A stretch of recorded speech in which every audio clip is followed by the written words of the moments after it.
বাংলাদেশের জাতীয় নদী রক্ষা কমিশনের চেয়ারম্যান মঞ্জুর আহমেদ চৌধুরী সম্প্রতি ভারতীয় ইংরেজি দৈনিক দ্য টেলিগ্রাফকে সাক্ষাৎকারে বলেছেন, বাস্তবসম্মত দৃষ্টিকোণ থেকে শুষ্ক মৌসুমে তিস্তা থেকে বাংলাদেশের অতিরিক্ত পানি পাওয়ার সুযোগই নেই।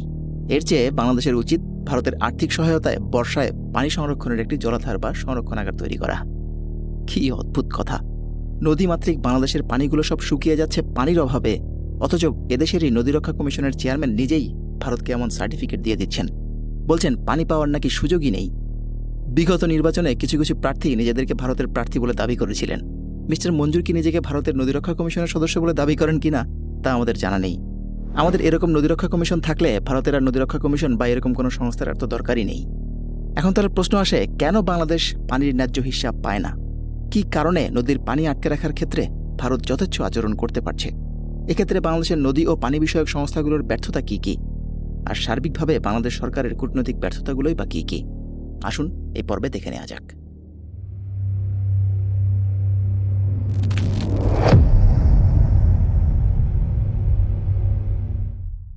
পানি ও নদী বিষয়ক সংস্থাগুলোর অবস্থা।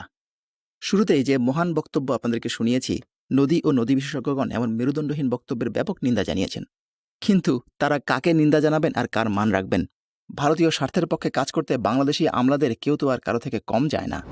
গুরুত্বপূর্ণ আরেকটি পদে আসীন যৌথ নদী কমিশনের সদস্য আবুল হোসেন 2023 সালে বলেছেন, বাংলাদেশ এবছর ভালো পরিমাণ পানি পেয়েছে। খবরের শিরোনামও কি করা হয়েছে দেখুন। অথচ সকল হিসেবেই সে বছর প্রথম কোয়ার্টারে পানি বরং অনেক কম এসেছে। আসুন দেখা যাক চুক্তি অনুযায়ী আমাদের কি পরিমাণ পানি পাওয়ার কথা। গঙ্গা পানি চুক্তি 1996 অনুযায়ী বাংলাদেশ ও ভারত বছরের 1 জানুয়ারি থেকে 31 মে পর্যন্ত সময়ে প্রতি 10 দিনের এক একটি পিরিয়ডের জন্য পানি পায়। ফারাক্কা পয়েন্টে যদি 70,000 কিউসেক বা তার কম পানি আসে, তাহলে বাংলাদেশ ও ভারত সমান ভাগ পাবে, অর্থাৎ 35,000 কিউসেক করে। শুনতে তো আসলে খুব ভালোই লাগে, কিন্তু ফারাক্কার অনেক আগেই পানিচোর ভারত বিভিন্ন বাঁধ, ড্যাম ইত্যাদির মাধ্যমে পানি সরিয়ে নেয়, যার ফলে চুক্তিতে উল্লেখ থাকলেও ফারাক্কা পয়েন্টে পানির অভাব দেখিয়ে 35,000 কিউসেক পানি আর সে দেয় না, যার ফলে এসব চুক্তির কোনো বাস্তব উপকার বাংলাদেশ আসলে পাচ্ছে না। আর দর্শক, আমরা এপিসোড 7 নদী সংযোগ প্রকল্পের কথা বলেছিলাম, সেটি যদি বাস্তবায়ন হয় তাহলে এসব পয়েন্টে পানির পরিমাণ আরও অনেক কমে যাবে। যাই হোক, আসুন দেখা যাক চুক্তির পরের ক্লজটি। ফারাক্কা পয়েন্টে পানির পরিমাণ যদি 70,000 থেকে 75,000 কিউসেকের সমান হয়, তাহলে বাংলাদেশকে 35,000 কিউসেক দেওয়া হবে এবং উদ্বৃত্ত সহ বাকিটা ভারত নেবে।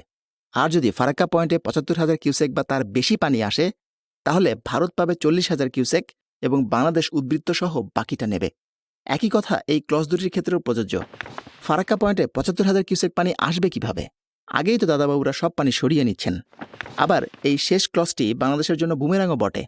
এটা দিয়েই বর্ষা মৌসুমে বা অসময়ে 40,000 কিউসেকের উদ্বৃত্ত যা থাকে তা যদি ভারতের জন্য ক্ষতিকর হয়, তাহলে সব বাংলাদেশের দিকে ছেড়ে দেওয়ার আইনগত বৈধতাও আদায় করে রেখেছে চালাক ভারত। আর আমাদের দেশের নদীরক্ষা কমিশনের সদস্য, যারা নিজেদের ভারতীয় কমিশনের সদস্য মনে করে থাকতে পারেন, তারা হয়তো বলতে থাকবেন, এটি তো চুক্তি অনুযায়ী হচ্ছে বটে। আহা, সত্যিই সেলুকাস, কি বিচিত্র এই দেশ। বাস্তবে কি পরিমাণ পানি পাওয়া গেছে? যৌথ নদী কমিশনের মেম্বার আবুল হোসেন বলছেন, লিটল লেস, সামান্য কম এসেছে। কোট করছি, However, Bangladesh got a little less water against its fair share in the first quarter of March this year. অথচ হার্ডিঞ্জ ব্রিজ পয়েন্টে যৌথ নদী কমিশনের রেকর্ড অনুযায়ী দেখা যাচ্ছে, জানুয়ারি মাসের 85,316 কিউসেক থেকে কমে পরের মাসে ফেব্রুয়ারিতে এসেছে 67,364 কিউসেক। এর পরের মাসে 42,372 কিউসেক, তার পরের মাসে 42,071 কিউসেক মাত্র। জানুয়ারি মাসের চেয়ে প্রায় অর্ধেক কম এলো এপ্রিল মাসে, অথচ উনি বলছেন লিটল লেস। আশ্চর্য। একই খবর অন্য একটি জাতীয় দৈনিক অবশ্য যথাযথ শিরোনামই করেছে। এখন দর্শক, আমাদের নদী সংক্রান্ত গুরুত্বপূর্ণ দুটি প্রতিষ্ঠানের এই গুরুত্বপূর্ণ দুজন ব্যক্তির বক্তব্য যদি এমন হয়, তাহলে এই লজ্জা আর কোথায় রাখি? তাদের এ সকল বক্তব্যে আসলে কি প্রতীয়মান হয়? এ সকল বক্তব্যে যা প্রতীয়মান হয়, এটি বোঝার জন্য আসলে রকেট সায়েন্টিস্ট হওয়ার প্রয়োজন নেই। দুধের শিশুও বুঝবে বাংলাদেশের সরকার ও এর প্রতিষ্ঠানগুলো আসলে বাংলাদেশের স্বার্থ দেখছে না, বরং নিজে উদ্যোগী হয়ে ভারতীয় স্বার্থ দেখছে। বাংলাদেশের মানুষের ন্যায্য হিস্সা তারা ভারতের পায়ে জলাঞ্জলি দিচ্ছে অল্প কিছু ব্যক্তি ও গোষ্ঠীর স্বার্থে। আমাদের সরকারগুলো এবং এ ধরনের পানি ও নদী বিষয়ক সংস্থাগুলো ভারতের বিরুদ্ধে নিজেদের অধিকারের কথা বলতে কুণ্ঠাবোধ করে। মানসিকভাবে তারা আসলে পরাধীন। ভারতীয় ওয়াটার হেজিমনির সামনে তারা নতজানু। এ সকল লোকজন ভিতরে ভিতরে দেশের ন্যায্য পানির হিস্সা প্রাপ্তির আশা পর্যন্ত ছেড়ে দিয়েছে। কোনো কোয়ার্টারে পানি কম পেলেও তা ঢেকে রাখার জন্য তারা সারা বছর বেশ ভালো পানি পেয়েছে বলে সাফাই দিতে চেষ্টা করে। ভারতের সামনে নতজানু ও পরাধীন মানসিকতার এ সকল সরকার ও সংস্থার কাছে এদেশের পানির অধিকার বঞ্চিত জনগণের আর কি প্রত্যাশা থাকতে পারে? বরং এ সকল সরকার ও সংস্থাগুলোর মনে তো পানির অধিকার বঞ্চিত এদেশের মানুষের বিপুল যে ক্ষয়ক্ষতির চিত্র তা স্পর্শই করে না। বাংলাদেশের বিপুল যে ক্ষয়ক্ষতি হচ্ছে, বিগত বিভিন্ন পর্বে আমরা নদীর পানির ন্যায্য হিস্যা না পেয়ে বাংলাদেশ কি কি ক্ষয়ক্ষতির সম্মুখীন হচ্ছে তা বিস্তারিত দেখিয়েছি। এখানে সংক্ষেপে কিছু তুলে ধরছি।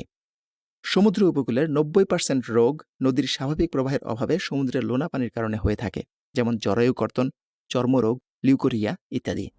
কৃষি ফলন ব্যাপকভাবে কমে যাওয়া। 1976 সাল থেকে 1993 সালের মধ্যে শুধুমাত্র কৃষিতেই বাংলাদেশের ক্ষতি হয়েছে 4,367 কোটি 71 লক্ষ টাকার মতো। নদী অঞ্চলের মানুষের পেশা পরিবর্তন ও কৃষিজমি পরিবর্তিত হচ্ছে। নদী ভাঙ্গন, নদীর গতি পরিবর্তিত হচ্ছে। ভিটে মাটি ছেড়ে মানুষ আভ্যন্তরীণ উদ্বাস্তু হয়ে যাচ্ছে।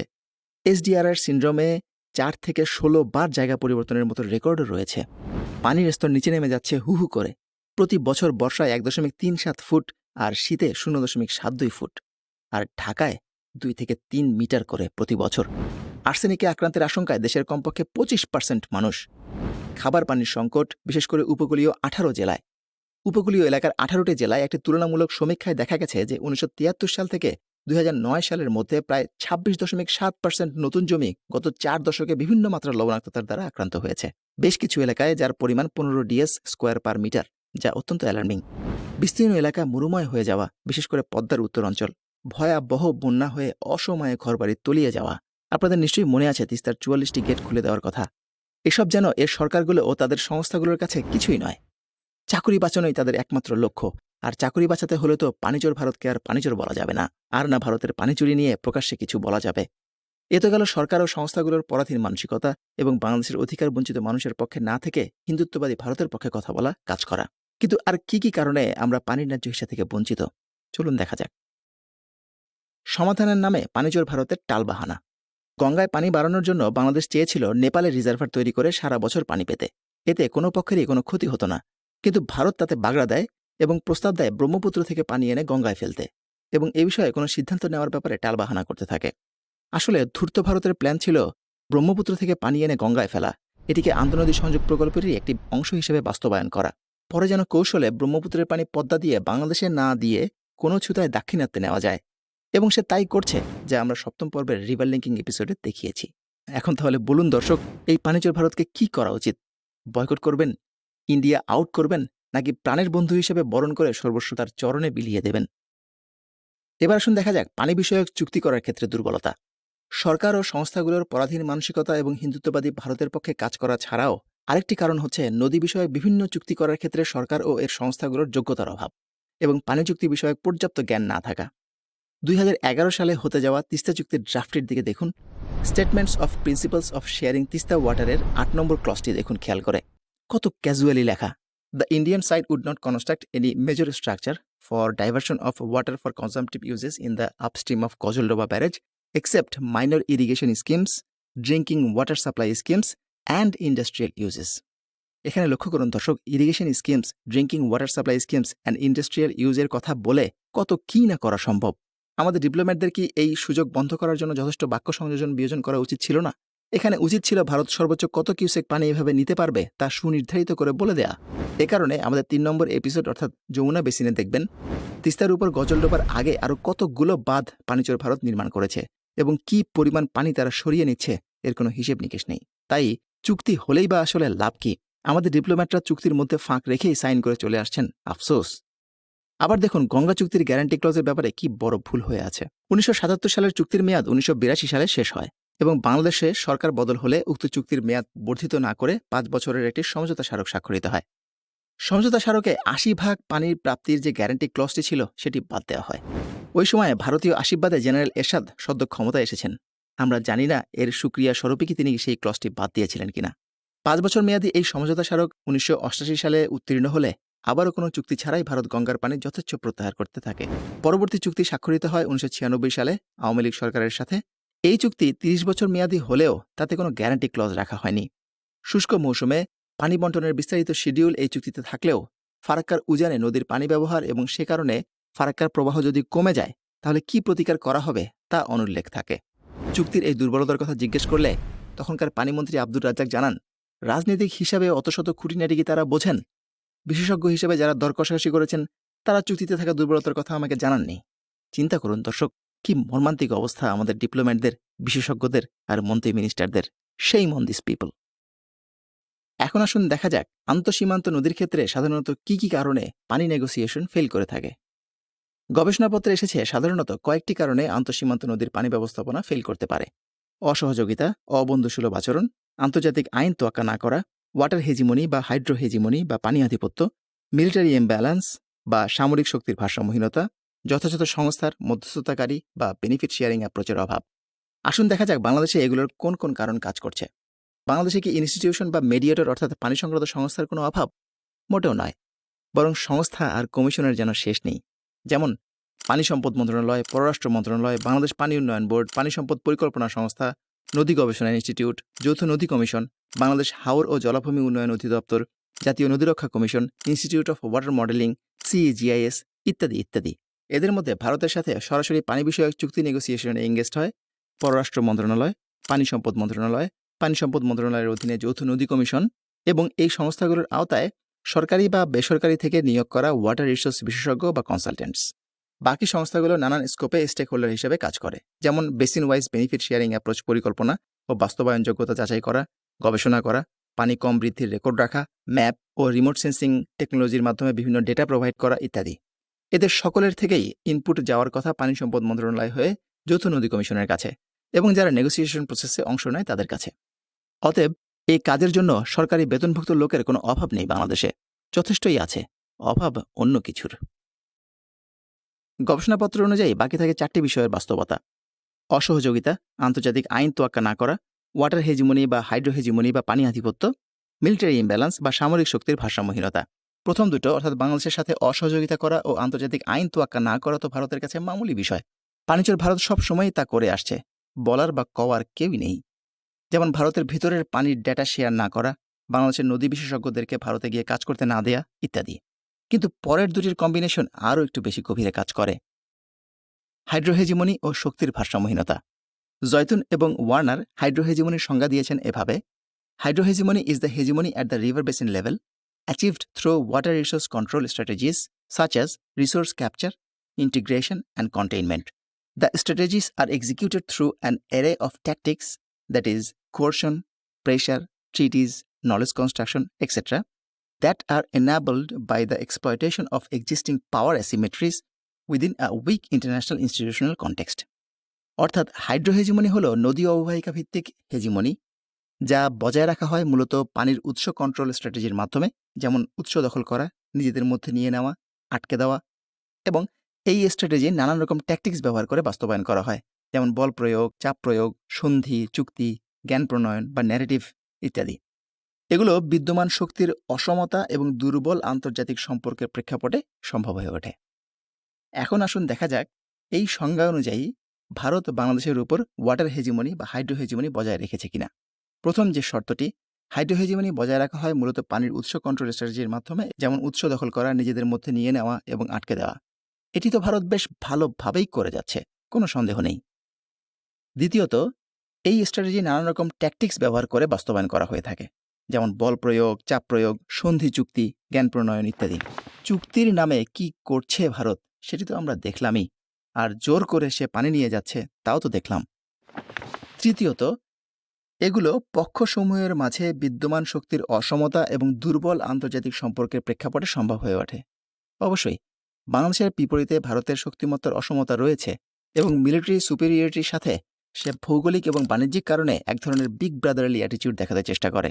এর উপর তো রয়েছে অথর্ব সব আন্তর্জাতিক প্রতিষ্ঠান, যারা এ সকল সমস্যার ক্ষেত্রে কোনো কার্যকরী ভূমিকাই রাখতে পারে না। এ সকল কারণে বাংলাদেশের উপর পানিচর ভারত এক ধরনের ওয়াটার হেজিমনি কায়েম করে রেখেছে, যার ফলে এটি নিঃসন্দেহে প্রমাণিত যে বাংলাদেশকে সে একটি করদ রাজ্য বা প্রকারান্তরে পরাধীন রাষ্ট্র বানিয়ে রেখেছে।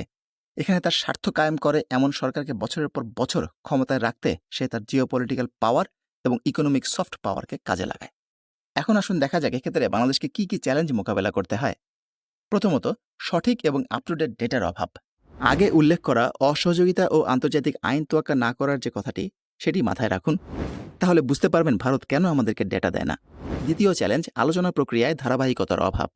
তৃতীয়ত, আলোচনা প্রক্রিয়ায় অলসতা, ইন্ডোলেন্স। বাংলাদেশের বিপুল যে ক্ষয়ক্ষতি তা আমাদের সরকার ও সংস্থাগুলোকে নাড়া দেয় না। বরং তারা ভারতীয় স্বার্থ রক্ষায় অগ্রগামী, যার ফলে নেগোসিয়েশনে দেশের জন্য জান দিয়ে লড়ার বদলে অলসতা বা অনীহা কাজ করে। চতুর্থত, জেআরসির সঙ্গে সমন্বয়ের অভাব। পঞ্চমত, আলোচনা প্রক্রিয়ায় গবেষণা ও পর্যবেক্ষণের অভাব। আমাদের সরকার ও পানি বিষয়ক সংস্থাগুলোর দাস মানসিকতা আমরা আগেই আলাপ করেছি। এছাড়া বিগত এক চুক্তির সময়ে সেই মন্ত্রী সাহেবের বক্তব্যের কথা খেয়াল করুন। ষষ্ঠ, আলোচনার ক্ষেত্রে বিতরণমূলক দৃষ্টিভঙ্গি। সপ্তম, কারিগরি জ্ঞানের অভাব। শুরুতে আমরা যা দেখিয়েছিলাম 2 মহারথীর বক্তব্য তো মনে আছে আপনাদের। অষ্টম এবং শেষ, পানি বিশেষজ্ঞ চুক্তি সম্পাদনকারীর অনুপস্থিতি, absence of water expert negotiator. আমাদের দেশে এক্সপার্ট নেগোশিয়েটর অবশ্যই রয়েছেন, কিন্তু তাদেরকে ডাকবে কে? যে সরকার ও সংস্থাগুলো পুরো প্রক্রিয়া এগিয়ে নেবে, তারাই তো ভারতের স্বার্থের জন্য কাজ করছে। অতএব দর্শক, বোঝাই যাচ্ছে ভারতীয় হেজিমনির অধীনে থেকে এই লঙ্কা পাড়ি দেওয়া বাংলাদেশের জন্য প্রায় অসম্ভব। এবার আসুন দেখা যাক জাতিসংঘ বা আন্তর্জাতিক সংস্থাগুলো সমাধান করতে পারবে কিনা। অনেকেই মনে করেন জাতিসংঘ বা আন্তর্জাতিক আইন বাস্তবায়নের মাধ্যমেও আমাদের পানি সমস্যার সমাধান হতে পারে। পানিচোর ভারতকে হয়তো লাইনে আনা সম্ভব। কিন্তু বাস্তবে 1976 সালে প্রেসিডেন্ট জিয়াউর রহমানের সময় এই সমস্যাকে জাতিসংঘ ও সার্কে তুলে আনা হয়েছিল। In May 1976, Bangladesh raised the issue at the Islamic foreign ministers conference at Istanbul and at the 31st session of United Nations general assembly. এবং আরেকটি রেফারেন্সে দেখুন, Bangladesh attempted to internationalize the affair by lobbying the UN General Assembly and South Asian Association for Regional Cooperation, but there was no result. অর্থাৎ ইস্যুটি জাতিসংঘের নেওয়া হলেও জাতিসংঘ তেমন কোনো পদক্ষেপই সেখানে নিতে পারেনি। কিন্তু আসলে বাস্তবতা হলো, যদিও ভারত ও বাংলাদেশ উভয়ই জাতিসংঘের সদস্য রাষ্ট্র, কিন্তু তা সত্ত্বেও এসব আন্তর্জাতিক আইন কিংবা আন্তর্জাতিক ব্যবস্থার কোনো সুফল পাচ্ছে না বাংলাদেশ, না পাচ্ছে এরকম ছোট রাষ্ট্রগুলো। এই আন্তর্জাতিক ব্যবস্থা শেষ পর্যন্ত পরাশক্তিগুলোকেই আসলে সার্ভ করে এবং করবে, কারণ এগুলো তাদের টাকাই চলে, তাদের সাম্রাজ্য রক্ষার স্বার্থেই এগুলো তৈরি হয়েছে। তাই এ সকল আন্তর্জাতিক সংস্থা ও আইন ন্যায় ও ভারসাম্যপূর্ণ একটি বিশ্ব বিনির্মাণে আদৌ কার্যকরী নয়। উল্টো তারা আরও বিশ্বব্যাপী সাম্রাজ্যবাদীদেরকেই শক্তিশালী করে চলেছে। বিগত বছরখানেক ধরে ফিলিস্তিনের মানুষের অসহায় আর্তনাদ এবং মোরল আমেরিকা ইউরোপের আচরণ এবং জাতিসংঘের নাম সর্বস্ব কিছু বুলি দেখেও যাদের টনক নড়েনি, তাদের বোঝানো আমাদের আসলে কম্য নয়। এখন প্রশ্ন আসে, আমাদের কি তাহলে কিছুই করার নেই? অবশ্যই করার আছে। এর জন্য আমাদের ভূ রাজনৈতিক অবস্থানটা বোঝা গুরুত্বপূর্ণ। ভারতের সাপেক্ষে বাংলাদেশের ভূ রাজনৈতিক গুরুত্ব। ভারতের জন্য বাংলাদেশ ভূ রাজনৈতিকভাবে অত্যন্ত মূল্যবান। ভারত অনেক বিষয়েই বাংলাদেশের মুখাপেক্ষী, যেমন চিকেন নেক নিরাপদে রাখতে সাহায্য করা, 7 সিস্টার্সের স্ট্যাবিলিটি বজায় রাখা, ভারতের মেইনল্যান্ড থেকে উত্তর পূর্বাঞ্চলীয় রাজ্যগুলোতে যাওয়ার সহজ রাস্তা, ভারতের লুক ইস্ট বা অ্যাক্ট ইস্ট পলিসিতে সহযোগিতা, ভারতের উত্তর পূর্বাঞ্চলীয় রাজ্যগুলোর জন্য বাংলাদেশের পোর্ট ফ্যাসিলিটি, চট্টগ্রাম পোর্ট এবং বাংলাদেশের ভেতরের রাস্তা ব্যবহার করে ত্রিপুরা মৈত্রী ব্রিজ দিয়ে মালামাল ত্রিপুরায় নেওয়া, মিরসরাইয়ে ভারতীয় ইপিজেড, বাংলাদেশে ভারতের বিরাট বাজার, বাংলাদেশে ভারতীয়দের চাকরির সুযোগ অর্থাৎ বিরাট অঙ্কের রেমিটেন্স প্রাপ্তি এবং রেল করিডোর ইত্যাদি। আরও কত কিছুই না রয়েছে। ভারতের এসব প্রয়োজনের মধ্যে যেগুলো আমাদের জাতীয় স্বার্থ এবং নিরাপত্তার জন্য ক্ষতিকর, সেগুলোর ব্যাপারে ভারতকে সরাসরি না বলে দিতে হবে। আর সেগুলো বাদে বাকি বিষয়গুলোকে নেগোসিয়েশনের সময় বাংলাদেশের স্বার্থ আদায় করে নেওয়ার মাধ্যম হিসেবে ব্যবহার করতে হবে। আমাদের হাতে যথেষ্ট গুটি রয়েছে, যেগুলো ব্যবহার করে আমরা পানিচোর ভারত থেকে গিভ অ্যান্ড টেক নীতিতে পানির হিস্সা যথাযথভাবে আদায় করতে পারি। এই ভূ রাজনৈতিক সুবিধাগুলো কাজে লাগিয়ে ট্র্যাক 1 এবং ট্র্যাক 2 ডিপ্লোমেসির সমন্বয়ে আমরা ভারতকে ন্যায্য পানির চুক্তি করতে আসলে বাধ্য করতে পারি। একই সাথে যথাযথ মনিটরিংয়ের মাধ্যমে সেই চুক্তিগুলো পুঙ্খানুপুঙ্খভাবে মেনে চলা নিশ্চিত করতে পারি। কিন্তু আফসোস, আমাদের নতজানু সরকারগুলো উল্লেখিত বিষয়গুলোর কোনো প্রকার বিনিময় ছাড়াই পানিচোর ভারতকে অবাধে দিয়ে দিচ্ছে। অথচ এগুলোর মাত্র 2-1টি বিষয় কাজে লাগিয়েই বাংলাদেশ তার ন্যায্য পানির হিস্সা অনেক আগেই আদায় করতে পারত। কিন্তু সরকার এবং সংস্থাগুলো নিজেরাই যখন বাংলাদেশের বদলে ভারতের স্বার্থে কাজ করে, পানির ন্যায্য হিস্সা আদায় করা তো দূর কি বাত। শেষ কথা, বঞ্চিত মানুষের অধিকার আদায়ে সরকারযন্ত্র যখন আর কাজ করে না, তখন গণ অভ্যুত্থানই আসলে বিকল্প উপায়। সাহসী পদক্ষেপ নেওয়ার জন্য জনমত তৈরি হওয়া এবং জনপ্রতিবাদ গড়ে ওঠা দরকার। জনগণ ও সরকার যদি এক হয়ে কাজ করতে পারত, তাহলে ওই ভূ রাজনৈতিক সুবিধাগুলো কাজে লাগিয়ে ভারতকে আমাদের ন্যায্য হিস্সাগুলো আদায় করতে বাধ্য করতে পারত। তাই আমাদের একটি মেরুদণ্ড সম্পন্ন, শক্তিশালী ও জনকল্যাণমুখী সরকার ব্যবস্থা দরকার। শুধু নামকাওয়াস্তে সরকার পরিবর্তন নয়, যারা এদেশের ভূ রাজনৈতিক সুবিধাগুলোকে কাজে লাগাতে পারবে, যারা জনমতকে সাথে রেখে একটি শক্তিশালী প্রতিবেশী হিসাবে ভারতের চোখে চোখ রেখে পাল্লা দিয়ে টিকে থাকতে পারবে, যারা পানির ন্যায্য হিস্সা আদায় করতে পারবে। আমরা সেই দিনের অপেক্ষায়। Boycott India, boycott Indian products, India out from Bangladesh. ধন্যবাদ।